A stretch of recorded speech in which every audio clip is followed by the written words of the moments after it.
Vote উৎসবে মেতেছে পুরো বাংলাদেশ। সকাল 7:30টায় সারা দেশের 299টি আসনে শুরু হয়েছে জাতীয় সংসদ নির্বাচন ও জুলাই সনদ বাস্তবায়নের হা-নার গণভোট।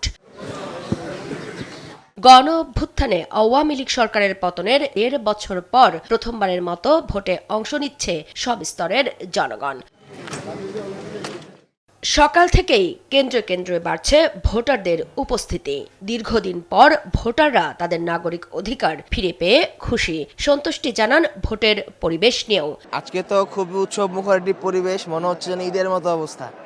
এরকম পরিবেশ তো বিগত আমরা আরো 3টা নির্বাচনও পাইনি। ফজরের নামাজ পড়ে আমি এসে সিরিয়ালটা নিয়েছি। আলহামদুলিল্লাহ এখন পর্যন্ত যে অবস্থা আছে ভালো মনে করছি আর কি। আমরা আশঙ্কায় আছি কোনো ভাঙচুর কোনো গন্ডগোল হয় কিনা, যার জন্য আমরা সকাল সকাল এসেছি যাতে করে আমরা আমাদের ভোটটা দিতে পারি।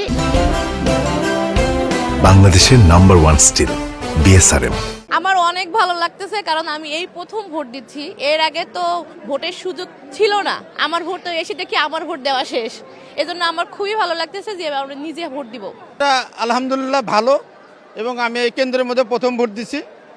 আর পরিবেশটা আমার কাছে ভালো লাগছে, অনেকদিন পর ভোট দিলাম।